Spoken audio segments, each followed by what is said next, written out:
Stop him! Okay! Ah, Batman. You thought that sugar peas were your ally. The sugar peas are my ally.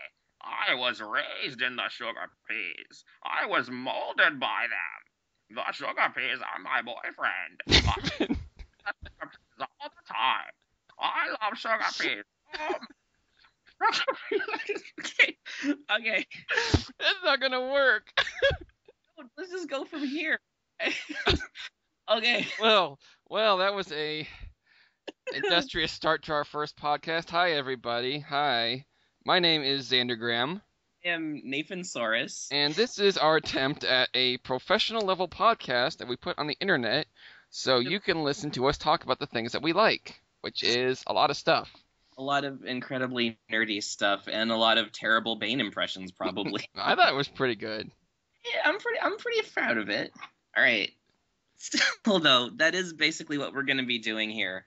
Xander and I have a lot of opinions on a lot of incredibly nerdy stuff, and we figured that we would just start inflicting them on the internet at large, Because we can. Despite all of the prayers and the begging not to, we decided to go ahead and toss it all out there. So here we are, and it's gonna suck for a little while because we lack the resources and the overall mental fortitude to put it together. Basically what that means is it's lazy. Yeah, lazy. I'd say competency is an issue, too, that I feel like we can surmount later on. But, for now, we've got that stumbling block, too. Yeah. But, hey, it should make things interesting in the long run. On this week's episode, we have a little bit of an introduction as to who we are, which we've already gone over, fandom rage, Nathan loves Jennifer Tilly, and maybe some of our favorites for the week, CDs, movies, music, which are two of the same thing, and I guess it's been a busy week for nerds and fandom in general, though. There was a crap load of Blu-rays that recently came out, which I know you've been excited about. Oh, yeah, there was quite a few Disney Blu-rays that came out last week. I only bought 2 of them, but there's all in all, I think, like 4 different Blu-rays that came out. Good stuff this week. Hobbit finally came out on Blu-ray, and I think I've seen probably 4 or 5 different Blu-ray releases for that, depending on where you're buying it from. Finally getting a Lilo and Stitch Blu-ray in 2 months, I think it was, about middle of June. Oh, I did see that Avengers Phase 1, the 10 movie set or whatever it is finally being released. That was supposed to come out back in September, and it was pushed back for, I believe, packaging issues. That's what I remember reading. There was an issue with like the manufacturer because it was it infringing on like a copyright of an existing piece of luggage or something? Or who knows? It certainly looks like a piece of luggage. But yeah, that's finally coming out on April 2nd. I probably will not be buying it because I will be broke. Yeah, absolutely. I mean, I loved Avengers a lot more than I expected to, and I would like to give it financial support, but the Phase 1 pack is just not going to happen. My budget is not prepared. Yeah, I ain't either. But yeah, so that's a little bit of what's going on with us. So yeah, fandom rage.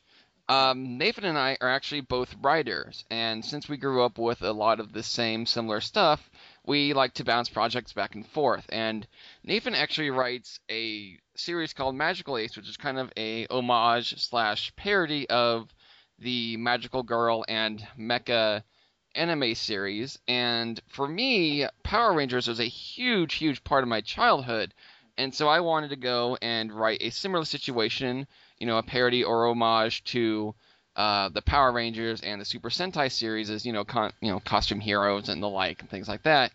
And I had an idea, but I wanted to make sure it wasn't infringing on anything that had already been done. Yeah. And my limited knowledge of Power Rangers RPM led me to believe that if I went forward with my story, that could possibly be the case. So I started watching RPM, and that show has some serious problems. Serious problems. Apparently. I've never personally watched it. I think I stopped watching Power Rangers back when Power Rangers in Space was coming out. But I've heard reports from Xander on the quality of Power Rangers RPM, and it does not sound impressive. It is pretty bad. And in the case of universal serendipity, which is what I have to call it when I'm an atheist, a Tumblr post came across my eyes featuring the South Park parody of Michael Jackson in the text, You think RPM is bad? No, no, you're just ignorant. So I replied that post with a simple phrase of, fuck you, it sucks. Because, as articulate as I am, this series makes it very, very hard to be articulate about it, and I was just trying to be funny. Yeah. Well, it seems that the creators of said post became a little angry with my phrasing, calling me things such as a troll, an ass. They made some insinuations about my level of intelligence, being able to properly express my feelings towards the show, and therefore that's why I was so curt about it. Mhm. And I had never done this before. I had never accidentally started a Tumblr beef. And I know that sounds a little self-important because this isn't really a Tumblr beef. This was a couple of Power Rangers nerds arguing back and forth on a website. But it was still such a surreal experience for me that I even wrote a post apologizing to the creators of the original post, saying that I was not trying to create any type of personal attack, and even detailed some of the reasonings for hating RPM. And I only outlined a few of them, just the major ones, but there are a lot more. And Yeah. then, Nathan, you and I were talking about this a little bit, and you were saying how it seems like the smaller the fan base, the larger the anger over the dislike of what they like. Yeah, I feel like when a fan base is smaller, when a fandom doesn't have the numbers of Star Wars or even Homestuck or Batman or something, they get angrier because they have to be on the defensive. And really, like I belong to some pretty small fandoms too. Nobody really read Bone by Jeff Smith, but if somebody was to criticize it, I honestly would jump on him pretty fast because it already isn't getting the love I feel that it deserves. So, with RPM, which I guess is kind of it's a lesser known entry in Power Rangers or something. Yeah, it's actually the last series that Disney did before Okay.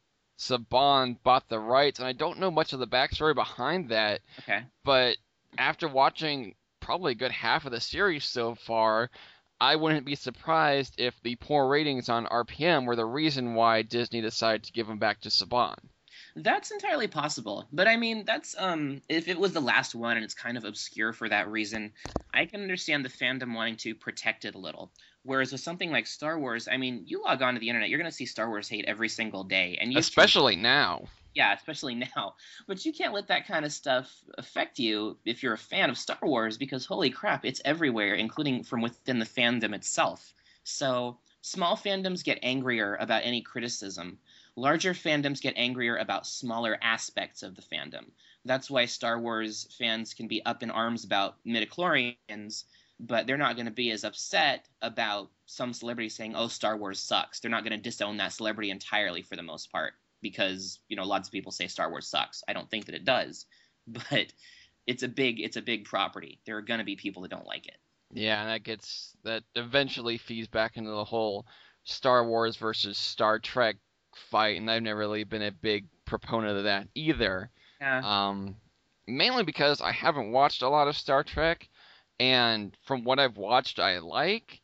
Mm-hmm. But it to me seems like that fight of Star Wars versus Star Trek is just sort of pointless, because while they are both science fiction shows, they handle the genre very, very differently. Vastly differently. Star Wars, I've seen a lot of people refer to it as a science fantasy, which I think is a much more accurate term for it. Where It definitely is. It definitely is. Yeah. But I mean, that's anyway. Back to RPM. That's where I think it comes from. Is that place of nobody likes this thing anyway. So if somebody starts, talking shit about it, I'm gonna defend it. Yeah. I understand that mentality, that methodology behind it. Right. But yeah, it was definitely a surreal moment for me. But I'm actually pushing through, and I'm gonna finish RPM.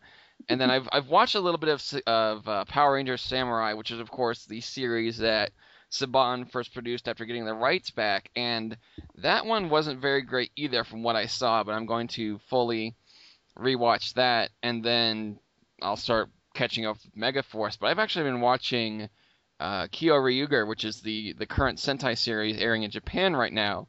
Oh, the Dynasty thing that you had me watch. Right, exactly. And for those that don't know, Power Rangers, since it started, is kind of like what they used to do with things like Robotech and Voltron, where they take an existing Japanese series, chop it up, re-edit it, recast it, the whole shebang, to make it a brand new self-contained series. And I think that's part of my reason with RPM is watching Kyo Ryuger, and I know there's a few years of difference between the two, but watching Kyo Ryuger and it's just all out awesomeness, and then going back and watching RPM and all its absolute lameness is just maybe just jarring for me, and I'm watching it in the proper context. But that's my right as a fan, I feel, and it was just kind of a weird thing to, for lack of a better word, get attacked because I just wanted to quickly announce my opinion about it. Yeah, well, I mean, you're entitled to your opinion regardless of of the subject of the topic at hand. That's never gonna change. And there is a context in which you can watch stuff in order to appreciate it better.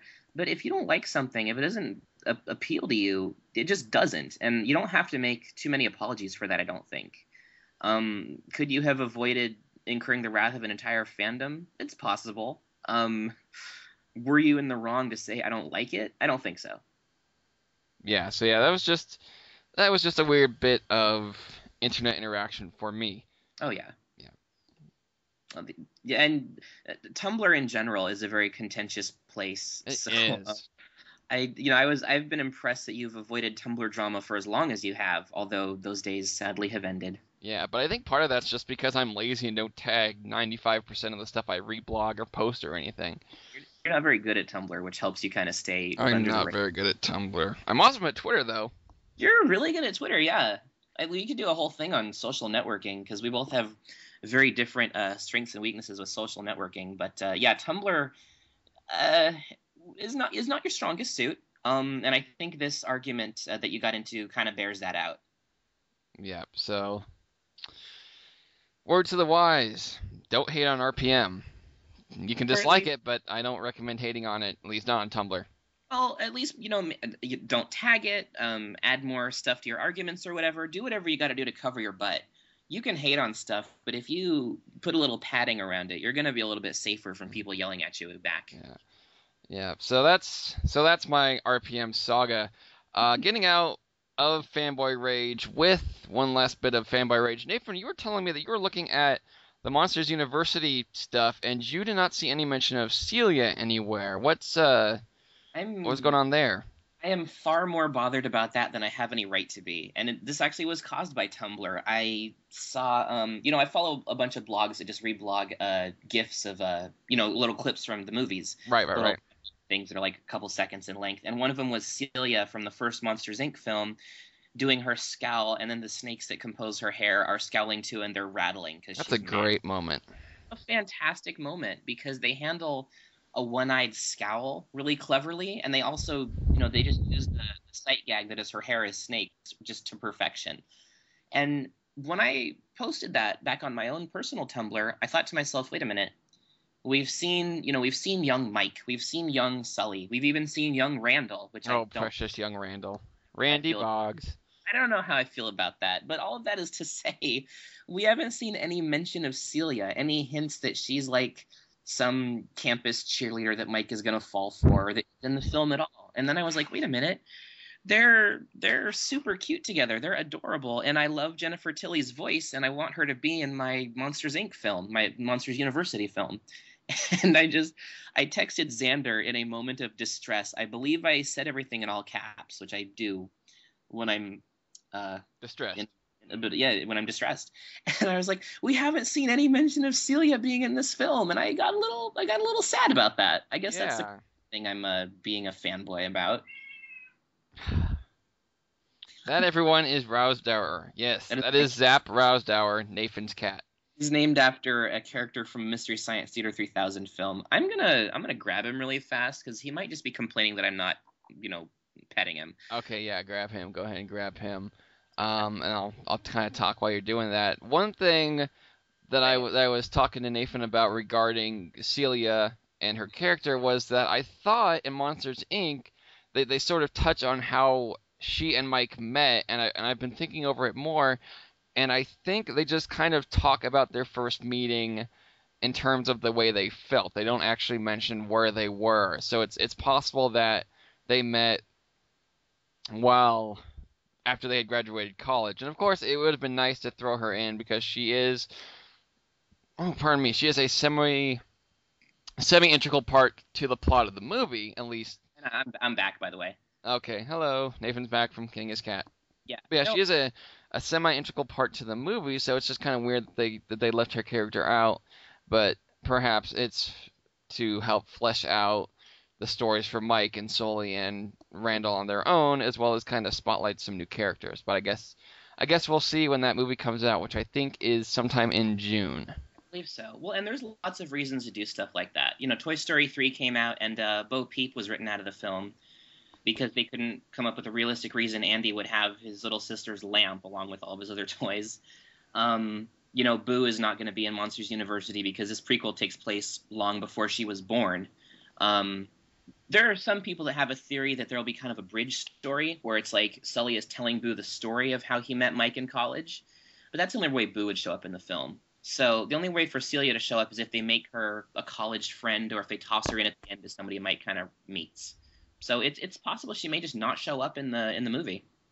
Yeah, that would be something interesting, but I guess again, like I said, we'll have to wait and see until the actual movie comes out. Yeah. Um, Is June you were saying, which is awesome. I thought so. I thought it was June. I want this year at least. Yeah, I know it's this year. It was supposed to be last year, and then I think they bumped it up either to avoid having two movies in one year, which I know was something somebody mentioned because Brave came out last year as well, or was something for competition against another movie. I don't know. I don't pay nearly enough attention to that stuff as I should. I'm too busy researching Godzilla and Pacific Rim because honestly, that's all I care about this year right now. Blame you at all. Those are absolutely the most important movies we have coming out in anytime soon. Aside from Desolation of Smog, I think those are the three movies, at least for me, that actually matter right now. Yeah, I'm not super psyched for anything Pixar does ever, as long as it's not Cars, but still. Yeah, it's kind of interesting because I am a huge comic book movie fan, as we were talking about earlier with the Avengers, and you were saying that you really like that. But yeah, Marvel's got 3 superhero movies coming out this year, and I'm not nearly excited for them as much as I am Pacific Rim. I know Iron Man 3. What are the other two? Iron Man 3, and that's coming out on May. I know for sure that's coming out like the first week of May. And we also have the Wolverine, which isn't getting its first trailer until the end of this month, which is weird because I think that comes out summer as well. And then we have Thor 2 in August or September, I believe. I actually forgot that Wolverine and Thor were even coming out this year. Yeah, so it's going to be pretty interesting. I'm excited to see them, but Pacific Rim has me just so bloody stoked. It's going to be amazing. I'm more excited for that movie than I've been for anything else in a long time. Yeah, it's been a while since I've been this stoked. I usually don't get this hyped for anything but Transformers movies, and that's probably a whole other podcast altogether. Sorry for my derisive laughter there. Oh, yeah, I know. I'm sorry. I'm not a big Michael Bay fan. This is a point of contention between us. But do you want to like fanboy about Pacific Rim for a little bit? Yeah, why not? Let's gush about Pacific Rim because we're the ones putting this on the internet. They want to not hear it, they can turn us off because I don't have a problem with that. See, basically. Yeah. Yeah. We're already insulting our fans. First episode. What This is gonna be great. I guess our moms will listen. I mean, my mom thinks I'm cool. Mom does not think I'm. Well, she does think I'm cool. She thinks my brother's cooler, but that's normal. I mean, he's way cooler than me. Anyway, no, I'm actually really excited. Even I love giant monsters. I could go on this story for a long time, but I grew up watching Godzilla movies instead of Disney films, and so anything with a giant monster in it, anything Godzilla related, I am always there for. And so Pacific Rim has my favorite director, Guillermo del Toro, and it has my favorite thing, which is giant monsters. And so I've just been lapping up anything regarding the art direction, regarding the plot of the film, any trailers that come out, the pictures that have been released in the past week or so. Just anything Pacific Rim related has come my way, and I've just been super, super excited to see it. So I'm so immensely stoked for this movie. It's going to be... I actually saw an article a couple of days ago. It looks like there is going to be some sort of art direction book for the movie coming out about a month before the movie does. That's so right. And then I figure the soundtrack will probably be released in that same time frame, and we'll start seeing merchandise. So I think we're gonna start seeing some of that stuff here pretty soon. And it'll be a nice lead up to the movie. But I am really really stoked about it as well. I grew up watching Godzilla movies as well. That's one of the similarities between me and Nathan. Yeah. Because it's one of those things where not only was my dad a bit of a fan of them, but also because my family was not super affluent growing up, so what television we could afford usually included, just the basic cable stuff that would often run, um, Godzilla movies. I think Godzilla versus Hedorah was the first one I ever saw. I know we rented that from a public library. I have a brief memory flash of seeing a TV splash for Godzilla vs. Monster Zero, and so I know I grew up with mostly, I guess, the Heisei stuff, some of the Showa, and then the Millennium stuff as I started getting older. Yeah. Okay. Which makes sense. Yeah. I think that's kind of the natural progression of it. Just because it is what's easier for kids to understand at first is the more comedic and the more child friendly Godzilla movies. Those are the ones I started watching first, and probably the ones that are still the closest to my heart for that reason. But that's where most Godzilla fans, I think, probably start from. Yeah, I definitely think so too. I definitely think that that the Showa tends to be the more not the no sorry Heisei is going to be the more common stuff, and then Showa as they grow up, and then Millennium as they grow up. And I guess that's all kind of situational, depending on what their parents are like and just what kind of situation they're in overall. But yeah, it's definitely how it was for me. Well, and I think introducing the films to, if I were to introduce a film to someone my age, if I ever had a girlfriend, I would want to start with one of the Millennium films, just because they have the highest production values. Oh, definitely. Seriously, the most easily. As much as I love the Heisei films and the Showa films for the comedic and, more kid-friendly aspects of them. The happy moments? Yeah, the happy moment. My single favorite 13 seconds of video footage ever. But as much as I love those, I would want to start the series off on a good... I'd want to get someone started off with a series on a good note. And so that's why I'd start with something super, super high production value, like Giant Monster All-Out Attack would probably be my first choice, honestly. Yeah, All-Out Attack would be a really, really good intro. I also think Against Mechagodzilla would be a really good one, too. I would agree with that. Since it is a direct sequel, technically, to the original film, and they touch on the some of the themes of the original film and things like that. Also, in a weird way, in a weird way, Godzilla vs. Destroya would probably be a really good way to introduce someone to the series as well. Yeah, even though it's meant to be an ending to Godzilla the same way that Final Wars is meant to be an ending, both of them are... Well, okay, Final Wars is definitely one you don't watch first. No. But Godzilla vs. Destroya, aside from the fact that it was meant as an ending to the franchise, it still is definitely one that you could watch first, because it's got super high production values. It explains what Godzilla's about and what his abilities are really succinctly, and then it just gets you off on this is how the movies are structured. There's human action and there's monster action, and eventually at the end of the film the two have intertwined. Yeah, that would be a really good intro to the story. Yeah. Speaking of introductions and reintroductions and production values and stuff, and it's kind of a limb, but okay, let's see where your ways going here. Jurassic Park is getting re-released in 3D this year, and I am rather stoked for that. It's going to be one of those things where obviously it's going to be more atmospheric than anything else, but I still think it's going to be a lot of fun. That's coming out the second week of April, I believe. Well, I was following one of the sci-fi blog I follow, IO9. They're one of the biggest sci-fi nerd blogs around. Oh yeah, definitely. They in one of their morning spoiler articles, they talked about how the guy who's directing Jurassic Park 4, he said something on Twitter which I think a lot of people are going to be excited about. I personally am very excited about it, because it has something to do with a very controversial subject in the field of paleontology, and something that I was personally very concerned about as far as what a Jurassic Park 4 would look like. And he just tweeted, "No feathers," which really... Oh. I like that you got that right away. I mean, not like, Yeah. but for anyone who doesn't know this, recent years in paleontology have determined that more and more dinosaurs had feathers or some kind of rudimentary covering, kind of like feathers or primitive fur.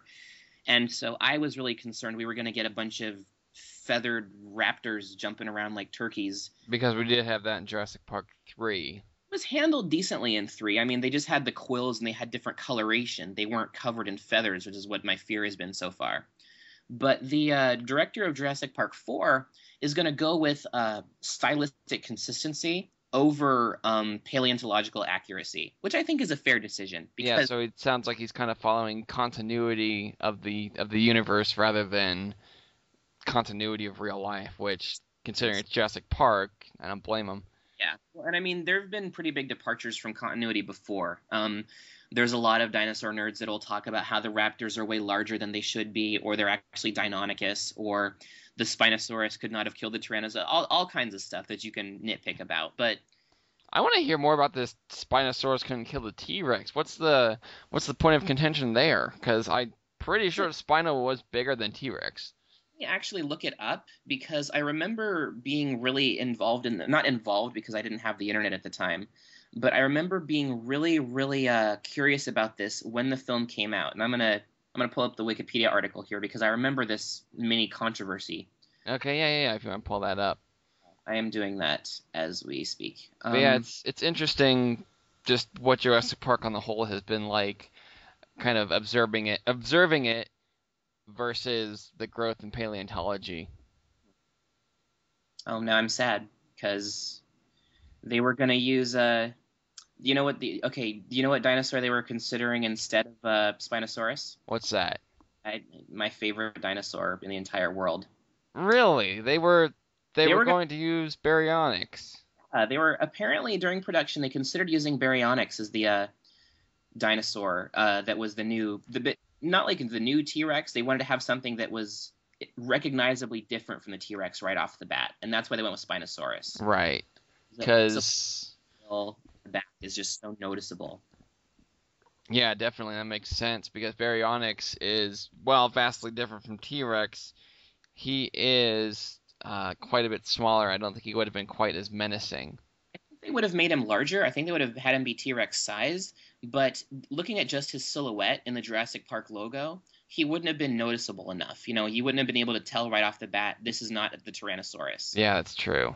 That's true. The Spinosaurus, like the sail on the back, that makes a lot more sense if you're going for something super different right off the bat. Right. I am actually having trouble tracking down what I read. Behavior. Inaccuracies. Okay, I had to go to the Jurassic Park wiki to find. Oh, okay. Okay. I'm curious to see what other dinosaurs they spotlight, because it's one of those things where they've been talking about Jurassic Park 4 for, close to 10 years now at least? Because... About as long as you and I have been, not as long as we've been alive, but like as long as we've been done with high school. Yeah, it's been a while because Jurassic Park 3 was, 2001? I don't know what year this is. I think so. I think 2001. So it has been a while. So it's been one of those things where there's been several different stories, all from I think another park. Mm-hmm. There's been human dinosaur warrior hybrids, and that was just a weird alien resurrection level of just weirdness. That would not have been a fun one to watch. That would not have been a fun one to watch. And I'm just curious to see where they go with it. And really, as long as they spotlight the original dinos and they bring in some new faces, I'm kind of hoping they bring in Carcharodontosaurus, which is actually my personal favorite dinosaur, but it's one of those things where I don't know how they could do it properly without making it look too much like T-Rex. Yeah, well, I guess if you add... Okay. I don't know if enough about their actual physical build, but if they have a larger and wider head, more like a shark's head and more like those kind of fangs, they can do some stuff that'll make it that'll make it noticeably different enough. That's true. Yeah. Thread. One of the things that it mentions was, and this is coming from the perspective of ridiculous dinosaur nerdery that no one can ever prove ever.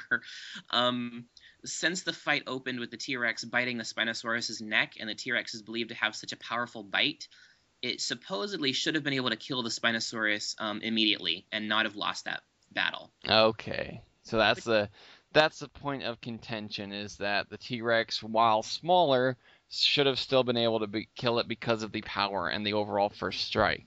Yeah, like he had the advantage in the fight, and so he should have won, is what the argument is here. Okay.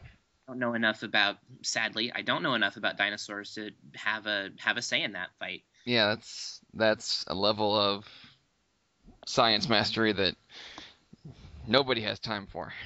Eludes me, sadly.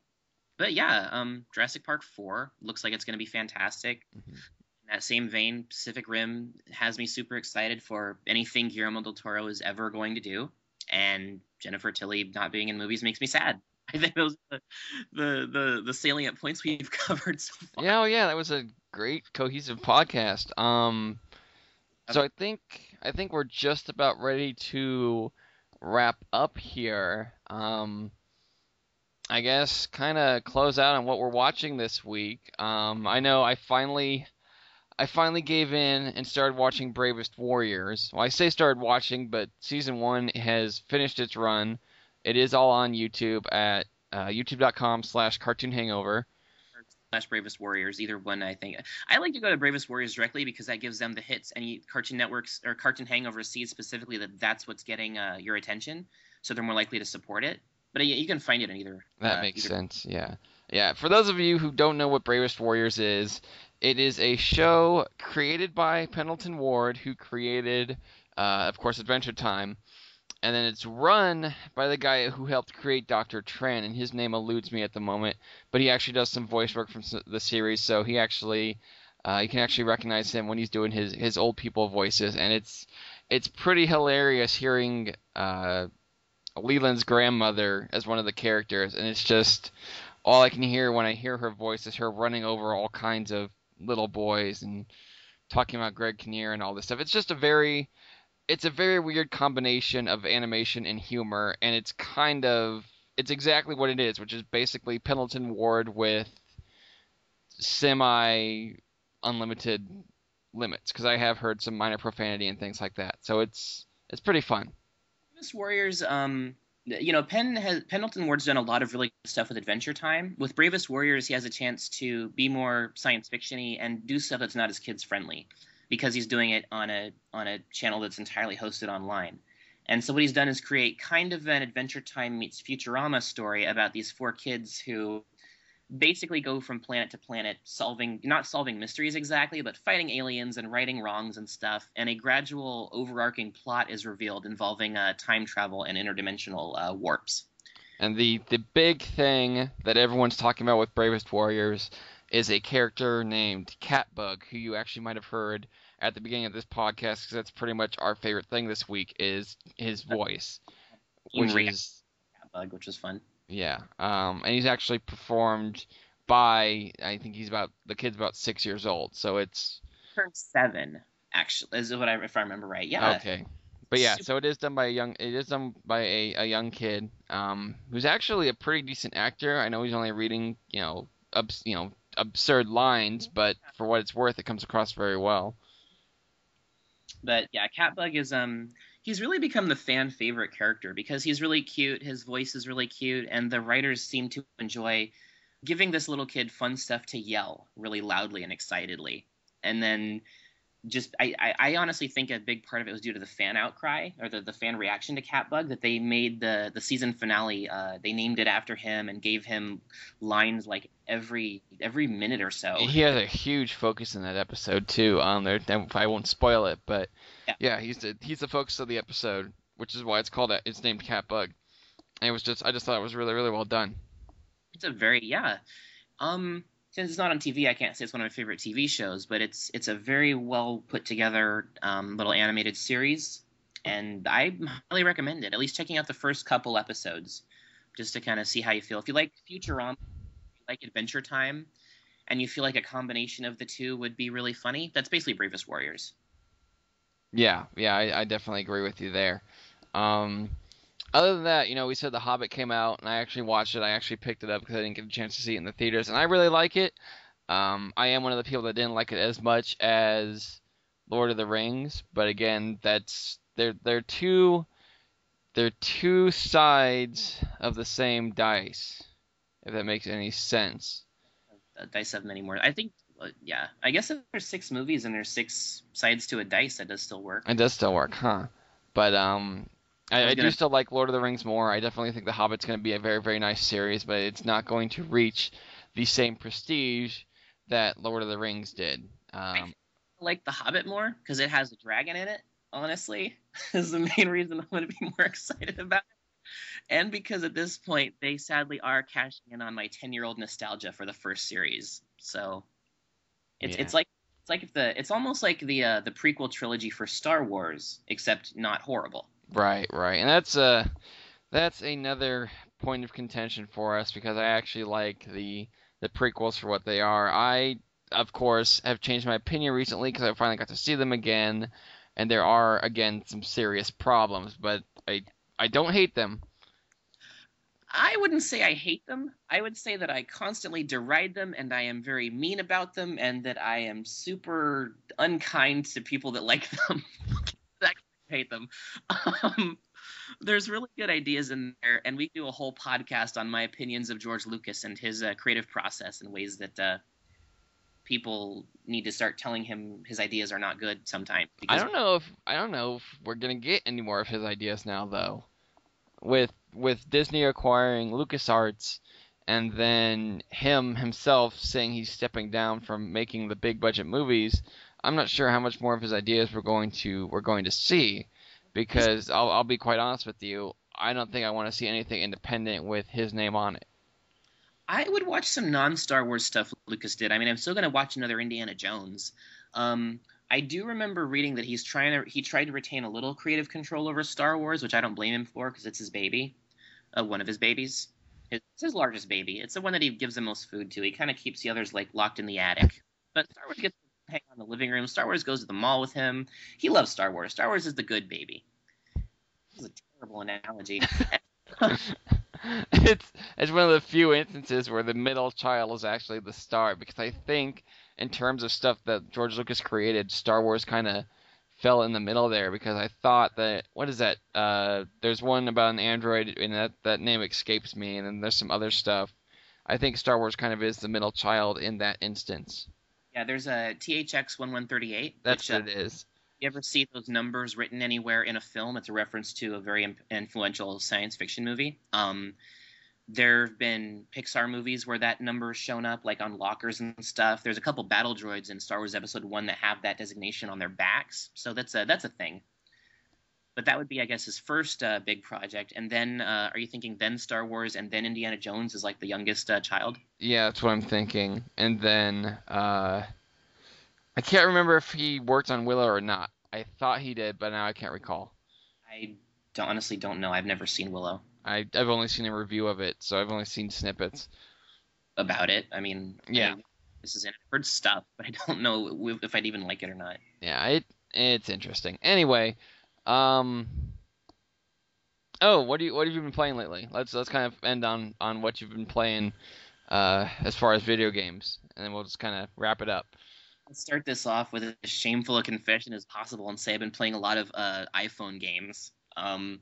And then I'm going to gradually restore a small amount of my nerd cred by talking about World of Warcraft. I've been playing Dragon Up on the iPhone, and it's a very basic digital pet game where you're raising baby dragons. And then in World of Warcraft, we just had a patch 5.2, Rise of the Thunder King, come out. And that introduced a lot of really fun storyline stuff and a lot of really cool quests. And it's just been a really fantastically well-made patch. It's one of their largest since the original Secrets of Ulduar patch. And so that's my other big thing I've been playing. And then on the 3DS, I've been playing Etrian Odyssey 4, which is a very old-school style RPG. It's turn-based combat. There's not really a strong emphasis on plot so much as there is on the random battles and killing bosses and raising your party to higher levels in order to kill more bosses and go to more dungeons. It almost sounds like Chrono Trigger, but with the focus on plot. I've never I'm just admitting all kinds of horrible things about my lack of nerd cred tonight because I Well, this haven't. is the first episode. Better they learn now than 6 months down the road. They know not to trust my opinion now, rather than feeling betrayed later on. Yes, exactly. I've been playing quite a few iPod games myself. Namely The Simpsons Tapped Out, Jurassic Park Builder, which I don't know how we didn't mention that at all. But anyway, Dragon Vale, which is another kind of city builder dragon game, and then I have been playing Dragon Up as well whenever I can get it to work. Crashes a lot for Xander. I feel bad for being so amused by how inconsistently the app functions for him. It's something about his iPod. It is, and it's kind of funny because some of the times when it'll crash, it basically hops in a TARDIS and jumps through time. I've had several instances where I'll go to hatch an egg. The egg is going to take 8 hours. The app crashes twice, and it's ready to go. But I've also had instances of just complete game wipes, and it's just been a little bit of a hassle. And it's not, again, as Nathan was saying, he was having a lot of fun with it. It is not a reflection on the game itself. It's a reflection on the fact that my iPod has something jacked with its memory and just needs to be replaced, which I intend to do here very shortly. As far as 3DS goes, I've been playing Naruto Powerful Shippuden,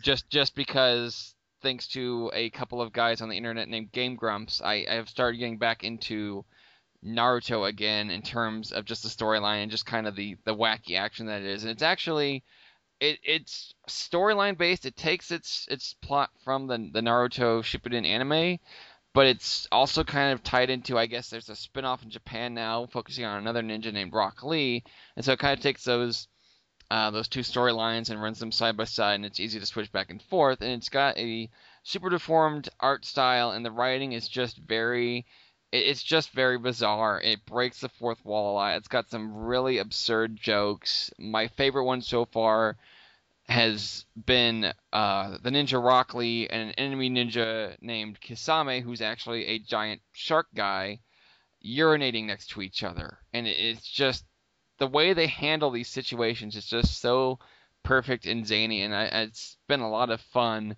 And then, of course, on Sunday we have the new Pokemon Mystery Dungeon Gates to Infinity coming out, and I'm really excited about that as well. Namely because they did release a demo, and the demo's save data will actually transfer over to the main game. Which Etrian Odyssey 4 does too. If anybody is interested in trying that, the save data that you build up in the demo and you can play until level 10, that carries over into your main game as well. So that's a really nice touch that I'm really glad to see with demo games right now. And then console-wise, I haven't been playing a whole lot. A little bit of Halo, a little bit of Crysis 3, Minecraft every once in a while. Minecraft, I'm kind of waiting on the new patch for. That's supposed to be coming soon. But other than that, the consoles are just kind of glorified video machines for now. But there is some cool stuff coming out that I'm going to start using them for again. I'm really excited about Last of Us, which is going to be kind of a post-apocalyptic. I don't want to say parkour because I don't think that's really what it is. I only know so much about it, but it does look really cool. It's going to have Ellen Page in it, who is actually one of my favorite actresses. So I think I'm going to have a lot of fun with that. She been in? I don't know. I don't think I know her. I think her big stuff was Juno. She was also in a game. She was also in a movie about roller derby. She's been in a couple of things. I can't recall her complete filmography off the top of my head. Oh, she was in that movie Hard Candy, which is a really, really, really uncomfortable movie to watch if you are a guy, and if you've seen the movie, you know what I'm talking about. It's very uncomfortable. I've not seen this film. I can't comment. Wasn't she in Inception? She was, yes, she was in Inception. I don't know how I forgot that. Probably because I've only seen the movie once. Anyway, she was in Inception. Yeah, talk tonight. But so I do like her. I am excited for that. And then of course, the big one, and we're 6 months down the line, but I'm still excited. Pokemon X and Y, the first 3D Pokemon main game, and I think that's going to be a lot of fun. They get it right. They're going to get it right because it's Pokemon. Yeah. but it's gonna be really fun. I'm excited for it. I think the most interesting thing about Pokemon X and Y is going to be the fact that uh, it's a simultaneous global release. Mhm. Which has So never happened before in Pokemon games, if I remember right. yeah, it's never been done before, and I'm still curious as to how they're going to handle that because, as I've recently learned, I don't really pay attention to world times, but stuff like Japan is 14 hours ahead of us. Mhm. So I'm just wondering exactly how simultaneous they're going to make it. They're Um, gonna they're gonna find an island and let everybody sail to the island and get their copies that way. that's the plot of the first movie. Oh, it is. Oh my God, you're right. It's Maybe it's a plot by Mewtwo to get us all in the same spot and then steal that's our right. Pokemon cartridges and make clones. And Made now an we're getting insanely nerdily off topic, which is going to happen a lot. So That's like I unintentionally referenced the first film. It's kind of cool. yeah. Okay. So I think we're good. I think this was a good first episode. Very cool and professional. Oh yes. Professional level all the way. Um, if you liked it, didn't like it, let us know in the comments. Like, subscribe. Bad. You want to do shameless plugs? Well, yeah, I was just gonna. Yeah, actually, we can do shameless plugs. Okay. I can be found at twitter.com/XanderGrim. That's Xander Grimm with an X and two M's. I can also be found at Tumblr at fwl.tumblr.com. It's true. Those are the places. Let me see here. Shameless plugs. Okay. I can be found on Tumblr at nathansaurus.tumblr.com. I spell that Nafan and then Saurus, like a dinosaur. And I'm also on Twitter at nathansaurus. You can follow me there and follow me on Tumblr. And if you choose to unfollow me, I will not be offended. I really fluctuate between actually useful things and whining. So you'll see a little bit of both on my Tumblr. One last shameless plug that I want to put out there is, as we mentioned earlier, Nathan does have a cat named after a character featured in Mystery Science Theater 3000. We are both huge Mystery Science Theater nerds, and every once in a while, when we're feeling up to it, we actually do a little thing called Twitter in a movie. Right. We gotta do that again. Good. We have them picked out, actually. We just got to find a date that we can grab everybody together. We do. So we will be doing that off and on, and of course, we will be letting people know ahead of time what movie we're going to be doing and what hashtag to use. And so if you feel free to join us there, you're more than welcome. Yeah, what we do, we'll watch the movies on Netflix or whatever website is offering the film to stream. We'll all be watching at the same time, and then we'll just kind of tweet along with the film, making fun of it as ruthlessly as possible. We've done some really good. We've had some really good times doing it. We haven't done any good movies, but we've had some good times making fun of terrible films. I'm still amazed you want to do it after Birdemic. I haven't forgiven you for that, and I was going to bring that up after the podcast, but I'm still not very happy about Birdemic. But it wasn't okay, I'm really torn between whether that was worse than the Insane Clown Posse one, Big Money Wrestlers or whatever. I can't decide which of those was more painful for me to watch. I think Big Money Wrestlers was less painful because it just got to the point where it just devolved into insanity, and then you had the blooper reel at the end where it shows that holy shit, these guys are actually semi-decent actors and not for all this stupid ass clown makeup. Yeah, that's true. And Birdemic was just incompetent all the way through. So yeah, yes, I'll give it that. Birdemic is a worse film than Big Money Wrestlers. You heard it here, folks. I apparently just complimented Insane Clown Posse, and I'm a little disappointed in myself for that. But, it's like they always say, if magic is all we've ever known, then it's easy to miss what really goes on. I don't even know what that means, but I think that's a good thing to go out on. It's from the Miracles, dude. Oh, fine. I don't listen to Insane Clown Posse. That's all you're doing. I don't do clowns. Under the bus, okay, I listened to that song. Dude, you're half my size. I could throw you under anything I wanted to. Nothing says podcast like threatening your co-host with physical violence. I'm sad. I don't know how I feel about this right now. On that note, I think we're going to end there. Thanks, everybody. Once again, my name is Xander Grimm. And I am an incredibly sad Nathan Saurus. And we will see you next time on ShallowCast.